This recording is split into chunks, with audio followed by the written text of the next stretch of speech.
Hello, podcast listeners. We know podcasts are a great way to catch up on a program that you may have missed on KSJE, and it's provided as a free service of this radio station.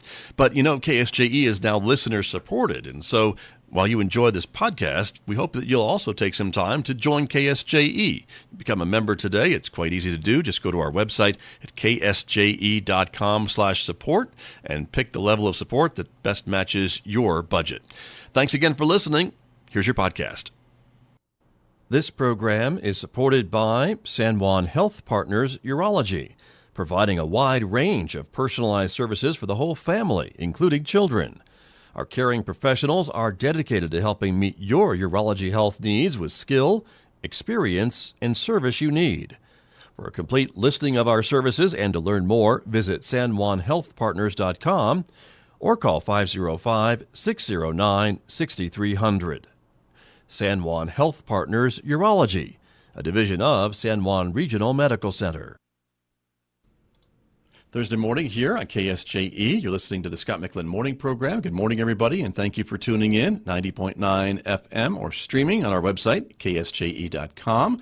Special good morning to our viewers who are watching us on the KSJE Facebook page and YouTube channel. Continuing our conversations about Food Hub projects here in San Juan County and in the city of Farmington. Bonnie Hopkins is back with us from the San Juan County Extension Service. There she is. Good morning. Good morning. Thank you for being here. Yeah, thanks for having me. You bet. Good to have you back. And new to KSJE and to the radio program is Erin Havens, and she is the new Food Hub manager for Farmington. Good morning to you. Good morning. Thank you for being here as well. Thank you. And all of this is very new and very exciting information. We've talked a little bit about this, Bonnie, before, and we've talked certainly about food hubs and growers markets and local food and local communities and all those projects that I know you have a hand in. And so where are we? It's spring, and here we go. Yeah. Right? We are ramping up for the growing season. Don't plant yet, people. It's too early. Because there's always a frost. There's always, right? There's always a frost. You know, our growing season really doesn't kick off until the middle of May, and so it's hard when we have these really beautiful weeks. I know. It's really tempting. Cool season crops. Right. Cool season crops, broccoli, cauliflower, things like that, may or may not. And in the Extension office, all the calls I'm getting every day, I just remind people it really depends on how much of a gambler you consider yourself to be. That's true. So if you don't mind things getting a little frosty. If you don't mind replacing things right. when they die, then go be for that it. soldier and go for it. But the smart gardeners will wait. Yeah. Probably is what you're telling the me. likelihood that you'd have to replace them is like 99%. So Right. probably best to wait. Okay. But I myself planted a little bit under cover. Okay. And so, well, no, that's different. yeah, I'm taking a 'Cause little that's bit of a protected. gamble, trying some new things, protecting the plants a little bit, still Yeah. sticking with the cool season crops. Okay. There are tomatoes out there. Don't do it unless you can bring it in at night. So maybe if you put it in a container, There you go. you might be able to grow something in a container. Get it started. What we're worried about are those cool nights. Right. So, Okay. and soil temperatures of about 40 degrees. Okay. So we're getting there, but We're I think getting there. I think this is an exciting time of year because you can feel the momentum building. And this year we have. I thought that was allergies, but if you say it's momentum, yeah, I'll go with that. We can pretend. Okay. We can All pretend. right. It feels like allergies. It is momentum. Okay. So yeah, we have a lot of really cool things going on in the local food scene. So Great. We're really excited. We had our Local Foods, Local Places conference last year. Right. And from that, we built an incredible action plan. And this action plan includes 4 items, 4 real action items of ways that we're going to proceed forward. And one of those was to get a food hub or an aggregation facility started. And the folks at San Juan College, Judy Castleberry is our champion over at San Juan College. We love Judy here. We love Judy. Yes. Judy's been such an incredible asset because she brings an incredible perspective because she's really one of the best customers at the farmers market. Right. So Judy is there every morning supporting the farmers, so she brings a great perspective. Right. So we love having Judy on the team, but Judy and the team over at the Quality Center for Business wrote a grant to the EDA, and we got it. And because EDA is something, Oh, gosh. Department of Agriculture? Economic Development Agency. Thank you. Yeah, Erin's on it. knows. She knows that. Yeah, Thank she you, would Erin. know. So Judy got this great grant to bring on a food hub coordinator. And so we brought Erin into San Juan County in the end of January. Okay. And so her and I have been working tirelessly on writing new grants and partnering with other people and figuring all of this stuff out and how we move forward. So really exciting. Erin is working on the operational plan of the food hub and what it will look like. So I'll let her talk a little bit more about that. Okay. Well, Erin, welcome. Thank so you you. came here from where? I came here from Davis, California. Okay. And so we are all often called the Davis of New Mexico. Can you tell? Well, the Aggies here are the same as the UC Davis Aggies. That's New true. Mexico State Aggies. So, See? Yeah. Little similarities Yeah. in our state. So so for folks who aren't familiar with what the term food hub means, can you just give us a little introductory Yeah. lesson on what we're talking about when we talk about a food hub manager, which is what you are, and coordinator, and putting all this together for us in San Juan County? What does that mean? Yeah, so food hubs are kind of different depending on who starts them and what organization, but the main thing that a food hub does is it aggregates produce from many small farmers to a central location, and then it distributes that produce out to local restaurants and schools, grocery stores. So the main point really is to allow small farmers to be able to combine their produce and then be able to reach larger markets. And this, so this food hub here, we're not really entirely sure the organizational structure yet because we're just planning it now. You're working on it, right? But we're working That's what you're on building. it, yeah. And so the first step really is to get all the farmers together and kind of think about what their key needs are. So is it going to be distribution, or do we want to focus more on training for businesses or increasing production? So so we're just in these planning phases right now, working with all the local farmers and local restaurants and the school districts to try to make these connections between the two groups. Got you. And so with that being said, then but the idea is kind of to help ramp up the local food production so that then it can be available to these larger users of local food. Is that kind of also what we're talking about? Yeah, so definitely a part of the food hub is kind of increasing the local food system, the local food scene here in Farmington, and getting produce from the farmers into the schools so that kids can eat it, into senior centers, into restaurants, and all the different places downtown and within Farmington and the surrounding areas. So local food is going to be more available. And that's the goal. And what about like storing it too for maybe more off season or extending the season a little bit too, because schools are in school, not necessarily during the peak growing times, right? Or harvest times, right? Yeah, so this is where we're going to be working a lot with Bonnie and the Extension Office and kind of doing different types of farmer training for season extension and agriculture. And then we're also going to be applying for more funding, hopefully, because a big goal in the community is to have either a commercial kitchen or processing center for farmers, so we can start to have some value-added products, so like salsa or dried fruit or even bread, things like that, so that we can have more year-round local options available. Right.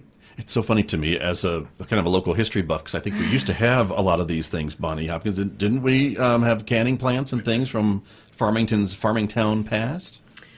I mean, I'm not think sure we if we did. had commercial canning. I know there have been private groups and church groups that definitely even still have canneries still here. But yeah, it was a huge part of our culture before, and so we've gotten away from a lot of that. And so I think this is a really good way to let people get back into farming in a sustainable way. They still have their full-time jobs, and so their time is limited. But if we can get the most out of their harvest because they're extending that season, or they're able to put it on a shelf and people can have that brand recognition of that farm throughout the year instead of just during the growing season, then that really gives the farmers more incentives to be able to step up and do more than they were able to.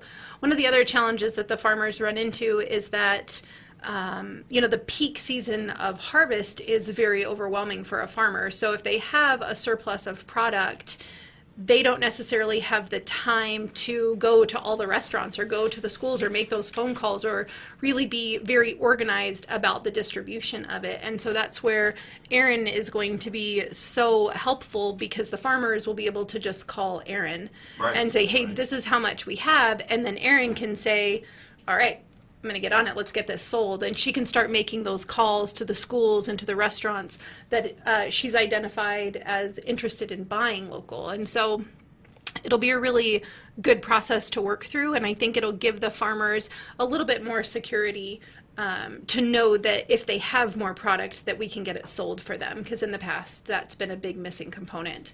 You know, we've tried some of these food hub things in the past, but we've never had an Erin, and so that's really exciting that we can move forward with her.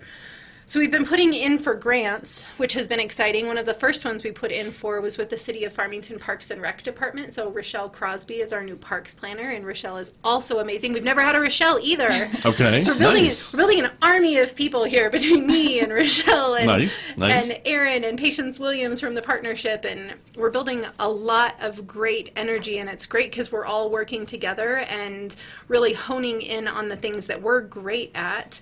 You know, I can work with the farmers, and Erin can work with the businesses, and Patience can work with the schools, and Rochelle can work with the city, but we're all sitting at the same table, which I think is unique about this situation when you look at how things have been done in the past.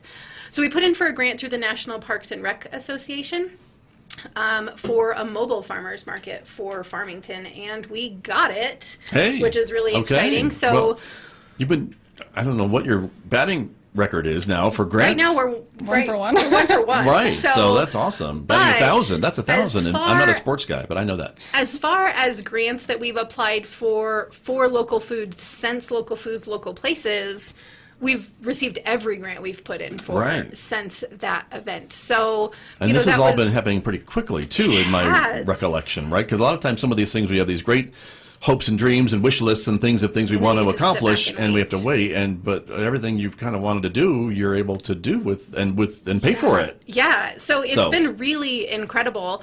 You know, we're having these local food task force meetings monthly, the last Tuesday of every month, from 10 to 12 at San Juan College, and you can jump on the extension website and you can get all of that information, and you can join our mailing list if you want to start participating in the local food task force meetings. Even if you're not able to come to the meetings, we try to send out a good recap of what happened during the meeting so you can still feel like you're connected. So we're having those morning meetings monthly, and then quarterly we'll do a duplicate meeting in the evening. So the April meeting will be on April 30th. From 10 to 12 at the Quality Center for Business, and then we're going to do a second meeting from 5:30 to 6:30. So we can kind of bring in some of those community members that are not able to come because it's during working hours. Good. Well, that's great. Including everybody, so you can include everybody. Yeah, that wants to be included. We want to get all different perspectives, and I think that that's what makes this attempt at really strengthening our local food system so much more unique than the things that have been done in the past. Right. So Rochelle and Erin and I are going to sit down, and we're going to start building and planning our mobile farmers market. Yeah. Now, how's that going to work? Yeah. Do we know? So, well, I mean, that part of this meeting you're going to have? Okay. We have a dream and we have money. Well, that's important. Two components, I think. Yeah. So we have two components. So we're still waiting to see what is feasible because we're all big dreamers. Right. So we're waiting to see what is feasible, but ideally it will be a refrigerated trailer. So when the farmers are harvesting, you know, when they're thinking about harvesting, they're asking themselves, how much did I sell last year? What are my historical sales for this year? And I'm going to pick just that much so I make sure I sell out at market and I'm not bringing stuff home.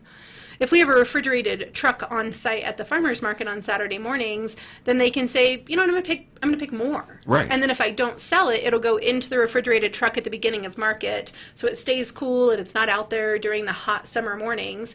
And then if we have a surplus of product, Erin and I, this is going to be a really fun summer for Erin and I. Okay. So if you see us, I take my coffee black. Right. I don't know. Okay. I'll take some cream. All right. Erin Very takes her good. coffee with cream. We also like just cold iced tea if you see us running around town. So you two will be hitting the road, is what you're telling me. We're going to be hitting the road, so it's going to be the Bonnie and Erin team this summer.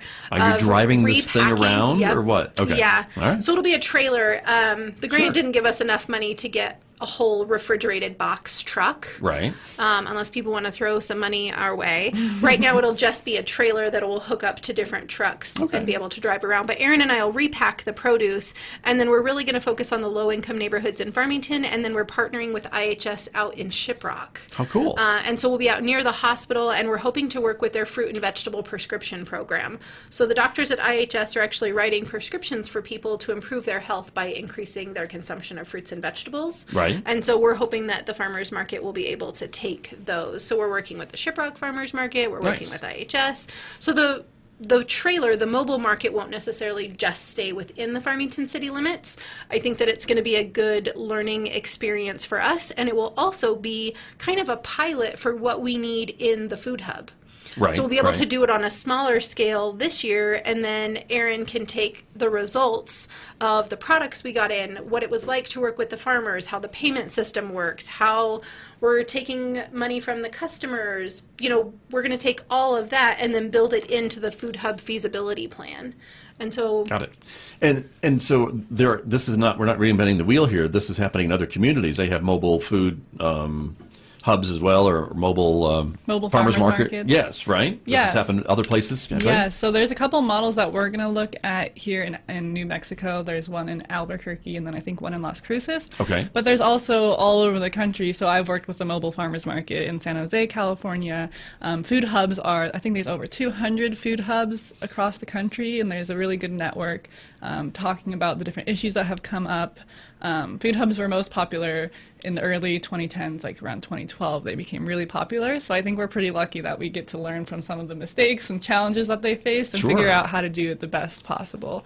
Right. And same with the mobile farmers market. Nice, because it seems to me a lot of this may be too chicken or the egg type of scenario, Oh, yeah. whereas if I'm a farmer, how much do I want to plant if I don't know I can sell it all or have a market for it all? But if I have a food hub and the infrastructure is now building up, that tells the farmers maybe that they do have a way to sell or distribute their product or increase product, right? Yes, and I think supply and demand, matching supply and demand is one of the common challenges of the food hubs across the country, and that's basically the chicken and the egg problem. Right, right. But working with different networks of different food hubs and distribution centers, and then working closely between the farmers and the growers to set expectations about will you be able to buy, how much, and then that gives the farmers some confidence about what they can plant. So a lot of food hubs kind of start planning before the season even begins to see what the most demanded crops are and then what quantities are demanded and kind of try to match the supply and the demand. And then if not, perhaps you can supplement from other food hubs or work together, or if we have too much supply, we can send our food somewhere else locally. So that's kind of the dream, is to have all these different local food networks connected and Right. linked into Farmington. And it's certainly, and you got to start somewhere, which is what we're talking about, right? And certainly as Farmington goes, the rest of San Juan County can go, and Farmington can kind of lead the way, I guess, by offering these things into Shiprock and other parts of the county. You're looking at those low-income neighborhoods, perhaps. Yeah, and they're even just over the state line. They've got an incredible model in Cortez that we're really looking at, where they have these pods that they place all over La Plata and Montezuma and Dolores County, where the farmers can actually go close to their home and drop off their product, and then the delivery trucks, you know, they drop off before 9, and then the truck comes by at 9:30 and picks up that produce and then takes it to the food hub, because we know that transportation is probably one of the biggest challenges for the farmers. So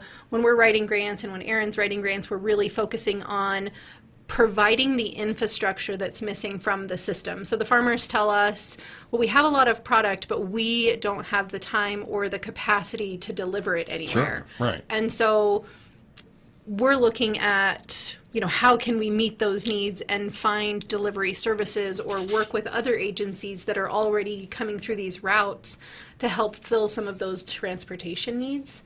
And so that's been one of our main focuses early on, is that's been the complaint, that if they have extra stuff, they don't have the time or the capacity even to take it somewhere else. And so if we can just start there and again, build that farmer confidence that maybe they can pick a little bit more, maybe they can plant a little bit more, then it becomes much more of a sustainable system. Gotcha. Erin, have you seen that somewhere before too? Yeah, Working well? I was just going to say, in addition to the transportation and logistics, just even knowing which restaurants are interested in purchasing local food and which schools have the capacity to purchase local food is another point that we can help with at the food hub, is to kind of get a list of everyone who's interested and work with them so that restaurants know that the food that is coming from local farmers is definitely safe for their consumers, and so that they kind of know the farmers that they're buying from, and it really creates this community network of local food. And So just in addition to the transportation and other logistic that Nice. we're going to be working with. Right. Well, an exciting summer ahead, right? Because all this is Yeah. ramping up, is it not? I mean, you plan to have this Yeah. going for the season, do you not? We're dreaming. Okay. We're dreaming that it's going to happen. The Okay. mobile farmers market, the food hub, we are dreaming fully operational by 2020. But Okay. this will be the pilot, like you said. Gotcha. Okay. And that is a location for that is downtown something that you'd like to see it, or does it just Yeah. depend on how things work out? I know when you're dep- talking property, you never know. Right. So we're working with the city to identify somewhere downtown, and they've given us some ideas, but nothing is set in stone yet. But it looks like there are some empty places downtown, and so we think we're pretty likely to find somewhere. And that's what other communities have done too, is try to locate this near the center of kind of a community, a downtown area, or a trading center, right? Yeah, so definitely having it located somewhere that the community can see and knows about is a good plan. Visibility, an important thing. Yeah. Right. I mean, depending, since this is sort of an urban area that we want to do it in part of the local food system, we definitely think downtown with the MRA and everything is a good spot. Sure. So, yeah. Makes sense. Location, location, location when they talk about real estate, right? So Yes. there you go. We just have a couple of minutes remaining this morning. So farmers market, of course, they'll be opening up Farmers Market, when June 8th. weather will be the first cooperates. one in Farmington. Nope, we're going to be there, rain or shine. Okay. Starting June 8th, and we'll go Tuesdays and Saturdays again in Farmington. The Aztec Market, I think, is still going to be on Wednesdays. Downtown Market will be Thursday evenings. Kirtland started a farmers market last summer. They are on Monday evenings, and we're working really hard to ramp up the Bloomfield Market, which will Nice. also be on Thursday. So we want to give the community as much opportunity as possible to support the local farmers. And we did a great training on the 16th where we had over 100 farmers in the room being trained to vend at the farmers markets, and they all signed up to vend at multiple markets. So Nice. if they have a surplus of product, they can go to Kirtland on Mondays and Farmington on Tuesdays and Aztec on Wednesdays, so that there's a lot of opportunity, not just for the farmers, but also for the consumers. So And that's what you want, right? You Yeah, kind of want them to that's take what we advantage want. of these markets. absolutely. And We audiences. have the wonderful programs. We'll continue to accept the SNAP program and do the Double Up Food Bucks program. So Right. for every $1 people, well, I guess every $2, because the Double Up Food Bucks are in $2 increments. But for every $1 people want to spend in food stamps, we'll double that at the farmers market. So for $20, you'll get an extra $20, and you'll have $40 to spend at the market. So we'll continue with the SNAP and Double Up Food Bucks program, and so Nice. that's an incredible asset to our community, and trying to get some healthy fruits and vegetables into those families' homes that maybe wouldn't have those options otherwise. So Right. And it we're kinda does excited a- to see that program go forward and continue. So this will be the 5th year that we've done it. Okay. And that tries to kind of do away with the whole connotation that eating healthier is more expensive and I can't afford that. If you get double the bucks for your... Yeah, it definitely makes it more affordable, and Yeah. we've seen that people are more willing to try varieties that they maybe haven't tried before. They're willing to step a little bit out of their comfort zone, and they find things that they really like, and then that money stays in our local community, which is the most important thing. Right. So very exciting. So Yeah, lots so of cool things. We'll have the mobile farmers market up and running. Okay. We'll have the farmers markets, lots of different opportunities there. We're also going to have a local food summit this summer to follow up with the Local Foods, Local Places conference. We're looking at the last week of June, so that's still in the planning stages. So we'll have to come back. Come back and tell us talk all about the it. Local That's Food right. Summit. Okay. The other will. exciting thing that we're working on, people have indicated that they wish they knew more about the farmers in our community, and they really want to know those farmer stories. So I'm working with the San Juan County GIS Department and Sharice Snell. Sharice is also a chili farmer with Valdez Chili Farms. Okay. And Sharice and I, along with the whole army of people, are working on a local food trail. So kind of like green chili cheeseburger trail from I the like Department it. of Tourism. Yeah, I like that. But we Yeah. want people to look around the county and be able to see where all of these farms are and where they could do farm tours. We've got some incredible things popping up. Lavender on the San Juan River, Wow, right next to right. Wines of the San Juan. So we've got some really exciting things coming up. So we're also hoping to launch the local food trail at the Local Food Summit and maybe get more people involved with different farms and visiting the farms and getting to know their farmers, because that's where the real quality of our local food system comes from, is the partnership between our incredible community and our hardworking farmers. And if we can bridge that gap a little bit, then I think it makes our system stronger as a whole. Sure. Well, and again, I think, the economics of farming has been challenging, to say the least, recently. And so I think for a lot of these maybe family farmers or small farmers, if they know they can sell their product or have a market to sell their product, that really helps them make some of those important decisions about planting and harvesting and how much field to prepare every season. Yeah.